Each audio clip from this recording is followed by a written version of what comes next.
Kozhikode ചെറുവത്തൂരിൽ college വിദ്യാർത്ഥിനി ജീവനൊടുക്കിയ കേസിലേക്കാണ്.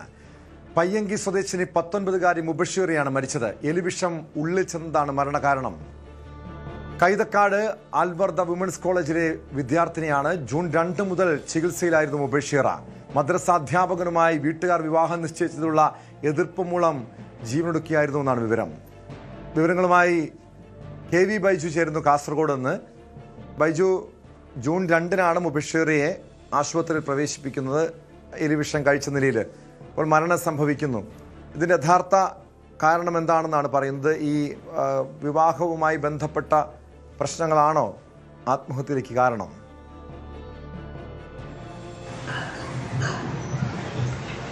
ടോമേ, അത് തന്നെയാണ് പോലീസ് പറയുന്നത്. ടോം സൂചിപ്പിച്ചതുപോലെ തന്നെ ജൂൺ 2-നാണ് മുബഷീറയെ ഇത്തരത്തിൽ എലിവിഷം അകത്ത് ചെന്ന നിലയിൽ ആശുപത്രിയിൽ പ്രവേശിപ്പിക്കുന്നത്. അതിനുശേഷം സ്ഥിതി ഗുരുതരമാവുകയായിരുന്നു. അങ്ങനെ മംഗളൂരുവിലേക്ക് മാറ്റുന്ന ഒരു സാഹചര്യമാണ് ഉണ്ടായത്. ഇന്നലെ വൈകിട്ടോടുകൂടിയാണ് മുബഷീറ മരണത്തിന് കീഴടങ്ങിയത്. ഇതിൽ പോലീസ് പറയുന്നത് ഈ മുബഷീറയ്ക്ക് ഒരു 19 വയസ്സുകാരിയാണ് മുബഷീറ, ഒരു കോളേജ് വിദ്യാർത്ഥിനിയാണ്. ഇവർക്ക് ഒരു മദ്രസ അധ്യാപകരുമായി വിവാഹം ഉറപ്പിച്ചിരുന്നു. അതിലുള്ള ഒരു അതൃപ്തിയാണ് ഇത്തരത്തിലുള്ള ഒരു കടുങ്കൈ ചെയ്യാൻ കാരണമെന്നാണ് പോലീസ് പറയുന്നത്. സംഭവത്തിൽ അസ്വാഭാവിക മരണത്തിന് പോലീസ് കേസെടുത്തിട്ടുമുണ്ട്. ഏതായാലും ഇത് സംബന്ധിച്ച് കൂടുതൽ അന്വേഷണം പോലീസിന്റെ ഭാഗത്തു നിന്നും ആരംഭിച്ചിട്ടുണ്ട്. കാരണം ഇതിൽ നേരത്തെ ഒന്നും ഈ വിഷം കഴിച്ച സമയത്തും കഴിഞ്ഞ ദിവസങ്ങളിലൊന്നും ഇത്രയും ദിവസത്തിനിടയിൽ എന്താണ് ഇങ്ങനെ ഒരു എലിവിഷം അകത്ത് ചെല്ലാൻ ഇടയായ കാരണം എന്നത് സംബന്ധിച്ച ഒരു ദുരൂഹതയുണ്ടായിരുന്നു. അങ്ങനെ പോലീസിൽ കൃത്യമായി അന്വേഷിച്ചപ്പോഴാണ് ഇപ്പോഴാണ് ഇത്തരത്തിലുള്ള ഒരു വിവരം പുറത്തു വരുന്നത്. ഇങ്ങനെ ഒരു വിവാഹം ഉറപ്പിച്ചിരുന്നു. ആ വിവാഹത്തിലുള്ള ആ എതിർപ്പിനെ തുടർന്നാണ് ഈ കുട്ടി ജീവനെടുക്കാൻ എലിവിഷം കഴിച്ചതും പിന്നീട് ആശുപത്രിയിൽ ഗുരുതരാവസ്ഥയിൽ പ്രവേശിപ്പിക്കുന്നതും ഇന്നലെ രാത്രി മരണപ്പെടുന്ന സാഹചര്യം ഉണ്ടായത്. എന്തായാലും നേരത്തെ സൂചിപ്പിച്ചതുപോലെ തന്നെ ഇതിൽ മറ്റെന്തെങ്കിലും കൂടുതൽ കാര്യങ്ങൾ ഉണ്ടോ എന്നതും പോലീസ് അന്വേഷിക്കുന്നുണ്ട്. ഇതിൽ ഈ കുടുംബങ്ങളുടെ മൊഴി രേഖപ്പെടുത്താനും തീരുമാനിച്ചിട്ടുണ്ട്. ഇത്തരത്തിൽ ഏതെങ്കിലും തരത്തിലൊരു എതിർപ്പ് ആ വീട്ടുകാരോട് ഇവർ അറിയിച്ചിട്ടുണ്ടോ, അതല്ലെങ്കിൽ ഇവരുടെ സുഹൃത്തുക്കളോട് ആരോടെങ്കിലും ഈ കുട്ടി ഇക്കാര്യം പങ്കുവച്ചിട്ടുണ്ടോ? ഒരു പക്ഷേ നമ്മുടെ പുതിയ തലമുറ നമുക്കറിയാം, അവർക്ക് വിദ്യാഭ്യാസം വേണം, സ്വന്തം കാലിൽ നിൽക്കണം, അങ്ങനെ ഒരു വിവാഹം മതി എന്നൊക്കെ തീരുമാനിക്കുന്ന ഒരു കാലഘട്ടമാണ്. അങ്ങനെയാണ് ഈ കോളേജിൽ പഠിക്കുന്ന 19 വയസ്സുകാരുടെ ഒരു വിവാഹം പെട്ടെന്ന് നിശ്ചയിക്കുകയും അത് ഉൾക്കൊള്ളാൻ കഴിയാതെ ഒരു മനോവിഷമത്തിലാണ് ഇങ്ങനെ ഒരു എലിവിഷം കഴിച്ചതെന്നാണ് പ്രാഥമിക നിഗമനമെങ്കിലും പോലീസ് ഇതിൽ കൂടുതൽ അന്വേഷണം നടത്തുന്നുണ്ടെന്നാണ് നമുക്ക് ലഭിക്കുന്ന വിവരം. ടോമെ, ഇത് പറയുമ്പോൾ ഇതിനൊപ്പം ചേർത്ത് വായിക്കേണ്ടത് കഴിഞ്ഞ ആഴ്ച നമ്മൾ നിരന്തരം തുടർച്ചയായ ദിവസങ്ങളിൽ ഇങ്ങനെ ഭർത്തൃമതികളായ യുവതികൾ ജീവനൊടുക്കുന്ന സാഹചര്യമാണ് നമ്മൾ റിപ്പോർട്ട് ചെയ്തിരുന്നത്. ആ കേസുകളിലൊന്നും ഒരു കേസിൽ മാത്രം ഫാത്തിമത്ത് സുബൈദ എന്ന് പറയുന്ന ഭർത്തൃമതി, അതായത് വിവാഹ വാർഷികത്തിന് 1-ാം വാർഷികത്തിന് ഒരു ദിവസം ബാക്കി നിൽക്കെ ഇങ്ങനെ ഭർത്തൃ വീട്ടുകാരുടെ മുന്നിൽ വെച്ച് ആസിഡ് കഴിച്ച് ആത്മഹത്യ ചെയ്യുന്ന ഒരു സാഹചര്യം ഉണ്ടായിരുന്നു. ആ കേസിൽ ഈ ഒരു അറസ്റ്റ് മാത്രമാണ് ഇതുവരെ നടന്നിട്ടുള്ളത്. മറ്റ് 4 കേസുകളിലും അസ്വാഭാവിക മരണത്തിനാണ് കേസെടുത്തിട്ടുള്ളത്. പലതിലും ഗാർഹിക പീഡനം, സ്ത്രീധനം ആവശ്യപ്പെട്ടുള്ള ഇത്തരത്തിൽ നിരന്തര പീഡനം, ഇങ്ങനെയൊക്കെ ഈ കേസുകളിൽ FIR ഉണ്ടെങ്കിലും ആരെയും അറസ്റ്റ് ചെയ്തിട്ടില്ല. പോലീസ് അത്തരം നടപടികൾ സ്വീകരിച്ചിട്ടില്ല എന്നതും നമുക്ക് ഈ ഘട്ടത്തിൽ എടുത്തു പറയേണ്ട ഒരു കാര്യം തന്നെയാണ്. ഏതായാലും ഇപ്പോൾ നടന്ന സംഭവത്തിൽ പോലീസിന്റെ കൂടുതൽ അന്വേഷണം ഉണ്ടാവും. മുബഷീറ ഏതെങ്കിലും തരത്തിൽ മറ്റ് മാനസിക സമ്മർദ്ദത്തിന് ഏതെങ്കിലും തരത്തിൽ ഇടയായിട്ടുണ്ടോ എന്ന കാര്യവും പോലീസ് അന്വേഷിക്കുന്നുണ്ട്. പ്രാഥമികമായി പോലീസിൽ നിന്നും ലഭിക്കുന്ന വിവരമാണ് ഇത്തരത്തിൽ ഒരു വിവാഹവുമായി ബന്ധപ്പെട്ട എതിർപ്പ്. ആ എതിർപ്പിനെ തുടർന്ന് ഈ കുട്ടി ഇങ്ങനെ എലിവിഷം കഴിക്കുകയായിരുന്നു. അങ്ങനെ എലിവിഷം അകത്ത് ചെന്ന് ഗുരുതരാവസ്ഥയിൽ ഇത്രയും ദിവസം ആശുപത്രിയിലായിരുന്നു. അത് നേരത്തെ പറഞ്ഞതുപോലെ തന്നെ ചെറുവത്തൂരെ സ്വകാര്യ ആശുപത്രിയിൽ പ്രവേശിപ്പിച്ചു. സ്ഥിതി ഗുരുതരമായതിനെ തുടർന്ന് മംഗളൂരിലേക്ക് മാറ്റുന്ന സാഹചര്യമുണ്ടായി. മംഗളൂരിൽ നിന്നാണ് ഈ കുട്ടി ഇന്നലെ വൈകിട്ടോടുകൂടി മരണപ്പെടുന്ന സാഹചര്യമുണ്ടായത്. ഏതായാലും ഇത് സംബന്ധിച്ച് പോലീസ് വിശദമായ അന്വേഷണം ആരംഭിച്ചിട്ടുണ്ട്. നേരത്തെ സൂചിപ്പിച്ചതുപോലെ തന്നെ മറ്റെന്തെങ്കിലും കാരണം ഇതിന് പിന്നിലുണ്ടോ എന്നതാണ് പ്രധാനമായും അന്വേഷിക്കുന്നത്. എന്തായാലും ആ രീതിയിൽ ചന്ദേര പോലീസാണ് ഇത് സംബന്ധിച്ച് അസ്വാഭാവിക മരണത്തിന് കേസെടുത്തിട്ടുള്ളത്. കുടുംബത്തിന്റെ മൊഴി ഉൾപ്പെടെ രേഖപ്പെടുത്താനുണ്ട്. കൂടുതൽ മൊഴി രേഖപ്പെടുത്തിയാൽ മാത്രമേ ഇതിൽ ഒരു വ്യക്തത വരൂ. ഇത്തരം ഒരു വിവാഹ നിശ്ചയം അല്ലെങ്കിൽ വിവാഹത്തിന് സൂചിപ്പിച്ചതുപോലെ ഈ കാസർഗോഡ് ജില്ലയിലെ പെൺകുട്ടികൾക്ക് ഇത് എന്താണ് ഇപ്പോൾ സംഭവിക്കുന്നതെന്നൊരു ചോദ്യം അവിടെ നിലനിൽക്കുന്നുണ്ടല്ലോ. കാരണം തുടർച്ചയായുള്ള ആത്മഹത്യകൾ, ഭർത്തൃമതികളായ യുവതികൾ മുതൽ ഇതുപോലുള്ള കോളേജ് വിദ്യാർത്ഥിനികൾ വരെയും ജീവനെടുക്കുന്ന സംഭവം. ഒരുപക്ഷെ ഈ ചെറിയ പ്രായത്തിൽ വിവാഹം കഴിക്കുന്നതിൻ്റെ മാനസിക സമ്മർദ്ദം പലരിലുമുണ്ട്. കാരണം ഇത് 19 വയസ്സാണ് ഈ പെൺകുട്ടിക്ക്. ഈ ചെറിയ പ്രായത്തിൽ, അതായത് പഠിക്കുന്ന പ്രായത്തിൽ വിവാഹം ഉറപ്പിക്കുന്നു, പിന്നീട് വിവാഹം കഴിപ്പിച്ചയക്കുന്നു. അതിനുശേഷം ഉണ്ടാകുന്ന കുടുംബ പ്രശ്നങ്ങൾ ഒരുപക്ഷെ അവർക്ക് താങ്ങാൻ കഴിയുന്നില്ല. അതേ തുടർന്നുള്ള ആത്മഹത്യകൾ, ഇത് ഗൗരവമായി തന്നെ കാണേണ്ട ഒരു വിഷയമാണ്. കാരണം പെൺകുട്ടികൾ തന്നെ ഇതിനെതിരെ രംഗത്ത് വരണം. കാരണം അവരുടെ ഭാവി സുരക്ഷിതമാക്കേണ്ടത് അവരുടെ തന്നെ ഉത്തരവാദിത്തമാണ്. ചെറിയ പ്രായത്തിലുള്ള വിവാഹം, കാരണം എനിക്ക് തോന്നുന്നു ഈ ശൈശവ വിവാഹം പോലും ഈ സമീപകാലത്ത് റിപ്പോർട്ട് ചെയ്ത ജില്ലയാണ് കാസർഗോഡ്. അത്തരം സംഭവങ്ങൾ ആവർത്തിക്കപ്പെടുമ്പോൾ സ്വാഭാവികമായും നമ്മുടെ ഭരണകൂടമൊക്കെ ഈ വിഷയത്തിൽ ഏറെ ശ്രദ്ധ പുലർത്തേണ്ടതല്ലേ, ഏറെ ഗൗരവത്തോടെ കാണേണ്ടതല്ലേ? ഒരു ബോധവൽക്കരണമല്ല ഈ വിഷയത്തിൽ വേണ്ടത്, കൃത്യമായ ഇടപെടലുകളാണ്.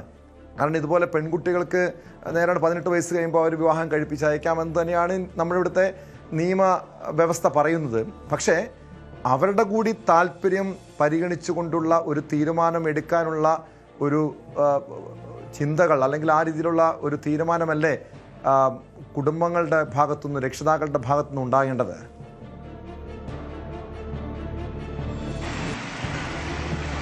തീർച്ചയായും ടോം സൂചിപ്പിച്ചത് വളരെ പ്രധാനപ്പെട്ട കാര്യമാണ്. ഈ വാർത്ത റിപ്പോർട്ട് ചെയ്യുമ്പോൾ തന്നെ ആ കാര്യം കൂടി കൂട്ടിച്ചേർക്കേണ്ടതുണ്ട്. കാരണം ചന്ദേര പോലീസ് സ്റ്റേഷൻ പരിധിയിൽ ഇതേ പടന്ന എന്ന് പറയുന്ന സ്ഥലത്താണ് ഏതാനും അതായത് ഒരു മാസം ആയതേ ഉള്ളൂ ഒരു ശൈശവ വിവാഹവുമായി ബന്ധപ്പെട്ട വാർത്ത നമ്മൾ റിപ്പോർട്ട് ചെയ്തത്. ആ ശൈശവ വിവാഹം നടന്നത് ഇതേ സ്ഥലത്താണ്. ഈ പടന്ന എന്ന് പറയുന്ന ഇപ്പോൾ മുബഷിറ ഈ ജീവനൊടുക്കിയ അതേ സ്ഥലത്താണ് ഇങ്ങനെ ഒരു ശൈശവ വിവാഹം നടന്നത്. വലിയ വിവാദമായത് അതിൽ ഉത്തരവാദിത്തപ്പെട്ട ആളുകൾ അതായത് പഞ്ചായത്തിന്റെ ഉത്തരവാദിത്തപ്പെട്ട ആളുകൾ ഉൾപ്പെടെ ഇത്തരത്തിലൊരു ശൈശവ വിവാഹത്തിന് മുന്നോട്ട് വന്നു എന്നതാണ് അതിൽ ഏറ്റവും ഗൗരവമായ ആ സംഭവം. ആ കേസിലും വലിയ തോതിലുള്ള നടപടികളൊന്നും പോലീസിന്റെ ഭാഗത്ത് ഉണ്ടായിട്ടില്ല എന്നാണ് നമുക്ക് മനസ്സിലാക്കാൻ സാധിക്കുന്നത്. തുടക്കത്തിൽ 1 or 2 ഒരു പേരിന് ഒരു അറസ്റ്റോ അതല്ലെങ്കിൽ അത്തരം നടപടികളിലേക്ക് പോലീസ് കടക്കും. പിന്നീട് ആ കേസിൽ ഒരു തുടരന്വേഷണം ഉണ്ടാകുന്നില്ല എന്നതാണ് മറ്റ് കേസുകൾ നോക്കിയാലും നമുക്ക് മനസ്സിലാക്കാൻ സാധിക്കുന്നത്. ഇതിൽ മറ്റൊരു പ്രധാനപ്പെട്ട കാര്യം ടോം സൂചിപ്പിക്കുന്നതിനാണ് 19 മുതൽ 25 വയസ്സ് വരെയുള്ള കുട്ടികളാണ് ഇത്തരത്തിൽ വലിയ തോതിൽ അത് ഭർത്തൃമതി ആയിക്കോട്ടെ ഇപ്പോൾ ഈ ഒരു വിദ്യാർത്ഥിനി ആയിക്കോട്ടെ ഇങ്ങനെ ജീവനൊടുക്കുന്നതെന്ന് നമുക്ക് കണക്കുകൾ പരിശോധിച്ചാൽ മനസ്സിലാക്കാം. ഫാത്തിമത്ത് സുവൈദ 24 വയസ്സാണ്. ഇതിന് തൊട്ട് മുൻപ് സെറീന എന്ന് പറയുന്ന യുവതി ഇത്തരത്തിൽ 23 വയസ്സാണ്. അങ്ങനെ എല്ലാം 20 വയസ്സും അല്ലെങ്കിൽ 19 വയസ്സ് മുതൽ 25 വയസ്സ് വരെയുള്ള ഇത്തരത്തിൽ യുവതികൾ ഭർത്തൃമതികളും അതുപോലെ തന്നെ വിദ്യാർത്ഥിനികളുമാണ് ഈ ആത്മഹത്യ ചെയ്ത കൂട്ടത്തിലുള്ളതെന്നാണ് ഏറ്റവും പ്രധാനം. ഇത് തന്നെയാണ് പ്രത്യേകിച്ച് പല സംഭവങ്ങളിലും നമ്മളിപ്പോൾ ഈ ഇത്തരത്തിലുള്ള വനിതാ പോലീസ് ഓഫീസറോട് ഇക്കാര്യം സംസാരിച്ചപ്പോൾ പറയുന്നത് തന്നെയാണ്. ചെറിയ പ്രായത്തിൽ തന്നെ ഇവരെ നിർബന്ധിച്ച് വിവാഹം കഴിപ്പിക്കുന്ന ഒരു സ്ഥിതി ഇപ്പോഴും നമ്മുടെ നാട്ടിലുണ്ട് എന്നാണ്. കാരണം അവർക്ക് താല്പര്യമില്ല, ഇപ്പോൾ അവർക്ക് വിദ്യാഭ്യാസം വേണം, സ്വന്തമായ ഒരു ജോലി വേണം. അത്തരം സ്വപ്നങ്ങളുമായി മുന്നോട്ട് പോകുന്നതിനിടയിൽ അവർക്ക് വലിയ തോതിൽ ഇങ്ങനെ ഒരു വിവാഹ ജീവിതത്തിലേക്ക് കടക്കാൻ നിർബന്ധിക്കപ്പെടുന്നു. ഇപ്പോഴും അത്തരം സംഭവങ്ങൾ നടക്കുന്നു എന്നതാണ് ഈ കാര്യങ്ങളെല്ലാം വിരൽ ചൂണ്ടുന്നത്. അങ്ങനെ വലിയ സ്വപ്നവുമായി അവർ വിവാഹിതരായി 8 വർഷം പ്രണയിച്ച് വിവാഹം കഴിച്ച ഒരു സംഭവമാണ് ഈ ഫാത്തിമത്ത് സുവൈദയുടെ. അതിൽ ഇങ്ങനെ 1 വർഷത്തിന് തികയും മുൻപ് ജീവനൊടുക്കുന്ന സാഹചര്യം. അങ്ങനെ ഇഷ്ടപ്പെട്ടും പ്രണയിച്ചും ഒക്കെ വിവാഹം കഴിച്ച് അവർ വലിയ സ്വപ്നം കണ്ട് വിവാഹം കഴിച്ച് വീട്ടിലെത്തുമ്പോൾ അവിടെ നിരന്തരം പീഡനം, ശാരീരികമായ പീഡനം, അതോടൊപ്പം സ്ത്രീധനം കൂടുതൽ ആവശ്യപ്പെട്ട് പീഡനം, അത് സഹിക്കവയ്യാതെ ഇങ്ങനെ ജീവനൊടുക്കുന്ന സാഹചര്യം. അതാണ് നമ്മൾ കഴിഞ്ഞ ദിവസങ്ങളിലൊക്കെ കണ്ട ഈ റിപ്പോർട്ടുകളിലൊക്കെ കാണാനുള്ളത്. അപ്പോൾ ഏറ്റവും ഒടുവിലായി സൗപർണിക എന്ന് പറയുന്ന നാഗാലാൻഡിലെ സൈനികന്റെ ഭാര്യ, അതായത് 41 വയസ്സാണ്.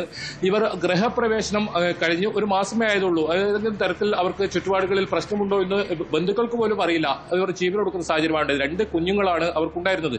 അതേപോലെ ഫാത്തിമത്ത് സുവൈദക്കും ഒരു 3 മാസം പ്രായമുള്ള ഒരു കുഞ്ഞ്. ഇങ്ങനെ അനാഥമാകുന്നത് കുഞ്ഞുങ്ങളാണ്. അവർക്ക് ഈ സംഭവത്തിൽ ഇവരുടെ പിതാവിനെ ഇത്തരത്തിൽ ഈ കേസിൽ അറസ്റ്റ് ചെയ്ത് ജയിലിലടക്കുന്ന സാഹചര്യം, മാതാവ് ജീവനൊടുക്കുന്ന സാഹചര്യം, അങ്ങനെ ഇവർക്ക് ആരും ഇല്ലാത്ത ഒരു സ്ഥിതിയിലേക്ക് ഈ കുഞ്ഞുങ്ങളെ തള്ളിവിടുന്ന സാഹചര്യമാണ് മാതാപിതാക്കൾ പലപ്പോഴും ഇത്തരം സംഭവങ്ങൾ ചെയ്യുന്നത്. ഒരു പക്ഷേ മുബഷിറയുടെ കേസിലേക്ക് വന്നാലും മുബഷിറ ഇങ്ങനെ വലിയ സ്വപ്നം കണ്ട് കോളേജിലൊക്കെ പഠിക്കാൻ താല്പര്യം പ്രകടിപ്പിച്ച് അങ്ങനെ കോളേജിൽ പഠിക്കുന്ന ഒരു സമയത്ത് ഒരു വിവാഹത്തിലേക്ക് കടക്കാൻ നിർബന്ധിക്കപ്പെട്ടു എന്നതാണ് പോലീസ് പ്രധാനമായും അന്വേഷിക്കുന്നത്. അങ്ങനെയാണ് ഇപ്പോൾ പോലീസിൽ നിന്നും നമുക്ക് ലഭിക്കുന്ന പ്രാഥമികമായ വിവരം. ഇപ്പോൾ ഈ കുടുംബങ്ങളെ ഇപ്പോൾ മൊഴിയെടുക്കലോ മറ്റോ പൂർത്തിയായിട്ടില്ല. കാരണം ഇപ്പോൾ സംസ്കാര ചടങ്ങുകൾ സംബന്ധിച്ചൊരു തീരുമാനം ഇതുവരെ ആയിട്ടില്ല.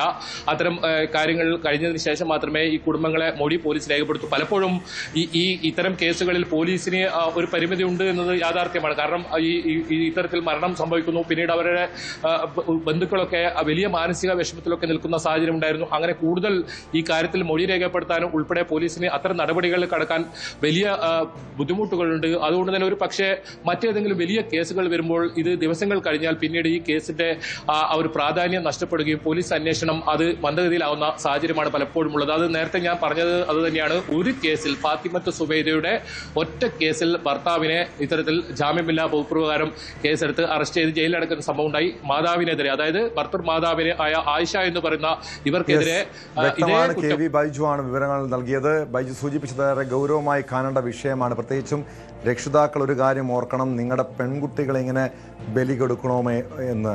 കാരണം ഇവിടെ ശൈശവ വിവാഹം വരെ നടക്കുന്ന ഒരു പ്രദേശമാണത്. നമ്മുടെ ഭരണകൂടം, നമ്മുടെ നിയമ സംവിധാനങ്ങളൊക്കെ കൃത്യമായ ഇടപെടണം. അതല്ലെങ്കിൽ ഒരു പക്ഷേ ഈ മുബഷിറെ പോലെ നിരവധി പെൺകുട്ടികളുടെ ജീവിതം ഇതുപോലെ അകാലത്തിൽ പൊലിയുന്ന സാഹചര്യമുണ്ടാകും. മുബഷിറയുടെ മരണത്തിൽ പോലീസ് ശക്തമായ നടപടി തന്നെ സ്വീകരിക്കേണ്ടതാണ്. കൂടുതൽ വാർത്തകൾക്ക് news 18 Keralam YouTube channel subscribe ചെയ്യുക.